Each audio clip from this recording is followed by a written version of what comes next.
На волне популярности Hytale, кстати, воскресшей из отмененных, что уже само по себе уникально, поспешу рассказать тебе про игры, похожие на нее. В них также можно копать, строить, исследовать мир или внезапно уйти далеко от базы без четкой цели. Для тех, кому хочется попробовать проекты в духе «Что будет если» и постепенно изучить все, что предлагает игра, этот ролик будет полезен. Хоть и некоторые из них более чем очевидны, но не рассказать про них я не могу, ибо они легендарны. Всем здрасте, с вами Настя, и с тебя лайк и подписка, с меня интересный факт об игре из списка. Погнали! Майнкрафт. Это та самая игра, в которую зайти на полчасика не получится. Тут нет жесткого сценария, зато есть огромный мир, который каждый раз генерируется заново. Геймплей основан на простом, но гениальном цикле. Добываешь ресурсы, крафтишь инструменты, строишь и улучшаешься, и, конечно, потом лезешь туда, где страшнее и интереснее. Днем можно спокойно заниматься всеми делами, а ночью начинается веселуха. Мобы выползают из темноты, и поздно приходит осознание того факта, что нужно было базу укреплять вовремя. Ну и логично, что под землей солнце не светит. Так что факела тут не для красоты, а для выживания. Как раз о последнем. Ты реально борешься за еду, броню и безопасность. Ну а если хочешь почилить, добро пожаловать в творческий режим, где ресурсы бесконечные, можно летать и строить хоть замок или целый город. Можно играть в одиночку, можно с друзьями локально или онлайн, плюс есть кроссплатформенность. Для совместных миров есть Realms, а если хочется больше разнообразия, Marketplace и пользовательский контент. Карты, наборы, аддоны, текстуры, короче, мир реально бесконечный, и в этом его магия свободы. Интересный факт. Изначально Майнкрафт начинался как маленький прототип под названием Cave Game. И первые версии были настолько простыми, что мир состоял всего из травы и камня. А название постоянно менялось по обратной связи с игроками в сообществах разработки, еще на форумах в 2009 году. Кроме того, сообщество игровых энтузиастов вдохнуло жизнь в легенды вроде Herobrine, мифического призрачного персонажа с белыми глазами, которого никто официально не добавлял. Но игроки годами поддерживали эту историю, создавали моды и рассказы о встречах с ним, что стало частью фольклора Майнкрафта. Винтаж Story. Это песочница про выживание, которая вообще не стесняется быть хардкорной. Ты оказываешься в разрушенном мире, а сверху еще и накрывает странными временными аномалиями и тревожной, почти лавкрафтовской атмосферой. И да, игра реально умеет нагонять ощущение, что с этим миром что-то не так. Самая вкуснятина тут — прогресс через эпохи. Начинаешь буквально с пустыми руками в каменном веке. Собираешь, охотишься, учишься выживать, делаешь первые инструменты. Потом постепенно добираешься до меди, бронзы, железа, механизации рутинных задач и в перспективе до стали. Причем много делается вручную и с кайфовой детализацией. От обработки глины и ковки до всяких ремесленных мелочей, которые обычно в жанре любят упрощать. Еще игра очень любит симуляции. Сезоны, погода, температура тела, порча еды, плодородие почвы, слой пород. Все это реально влияет на твое существование в этом мире. Его, кстати, можно подстроить под себя. Хочешь — мирный режим и творческая стройка. Хочешь — сбалансированное выживание. А хочешь — хардкорная дикая жизнь, где ошибок игра не простит. По ощущениям, это прям для тех, кто любит, когда игра не ведет за ручку, а дает пинка в жизнь. Интересный факт. Игра работает на собственном кроссплатформенном движке. И для тех, кто не знал, в официальных магазинах ее не найдешь. Это как раз тот случай, когда команда строит все под себя. И чтобы симуляции были глубокими, и чтобы требования к железу оставались адекватными. Разработчики рассказывали, что Vintage Story возник совсем не как отдельная игра, а как самостоятельное развитие мода Vintage Craft для Minecraft, который вырос из хобби модификации в полноценный мир с уникальными механиками выживания и сурового реализма. Например, легкие элементы посуды формируются из мелких блоков глины вручную, а затем обжигаются в печах. Dragon Quest Builders 2. Это дружелюбное строительное РПГ в ярком сказочном мире, где созидание буквально становится оружием против зла. Здесь не просто сражаешься с монстрами, а ликвидируешь последствия бойни, восстанавливаешь разрушенные земли, помогаешь жителям и шаг за шагом возвращаешь миру надежду на светлое будущее. Геймплей крутится вокруг исследования островов, сбора ресурсов и строительства из блоков. Но в отличие от классических песочниц,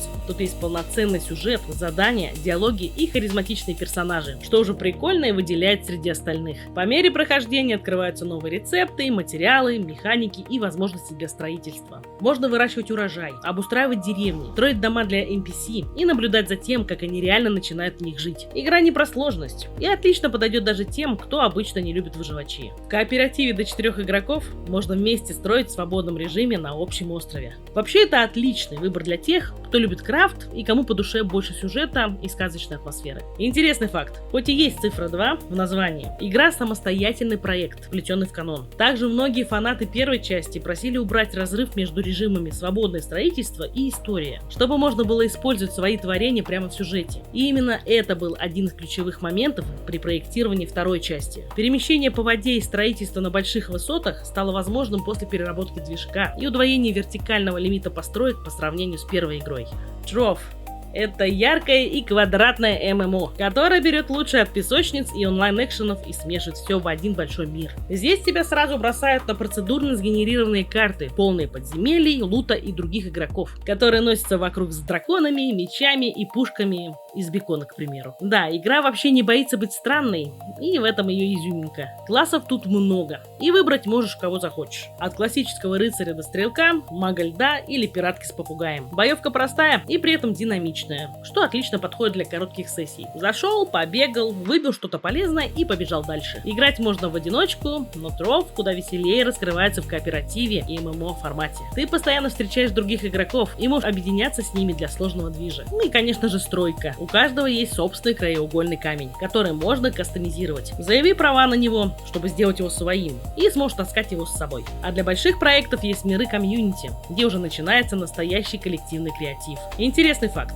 Большая часть предметов, декораций и даже подземелий в Trove создается самими игроками и добавляется в игру через мастерскую. Так что мир реально формируется сообществом, а не только разработчиками. Ну и как же без вклада игроков в клаб-систему? Более креативная версия гильдий. Они очень быстро начали превращать клубные миры в полноценные хабы с паркуром, аренами и социальными зонами. После перехода игры под крыло Гамига, многие игроки заметили смену приоритетов, и это регулярно обсуждается в сообществе. Portal Knights.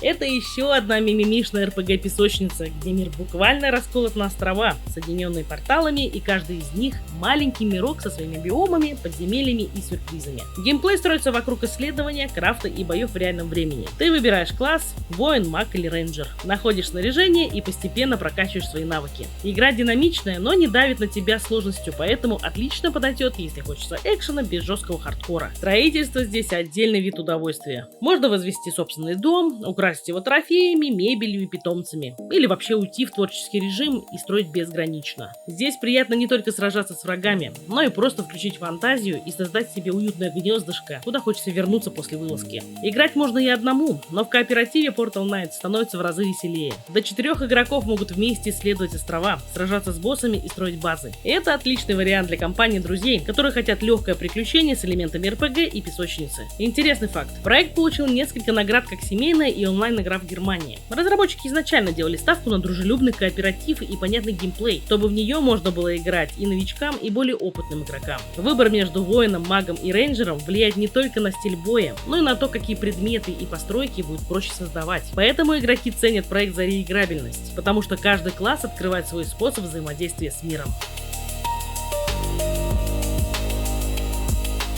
А в какую из этих игр играешь ты? Поделись своим мнением. Надеюсь, более живой формат повествования с моей стороны вам понравится больше. Дайте мне знать об этом. Если тебе захотелось поиграть в одну из этих игр, значит моя миссия выполнена. Подписывайтесь на канал, кто не подписан, ставьте лайки, пишите комментарии. А главное, берегите себя, берегите свое здоровье. С вами был Настена, всем пока-пока.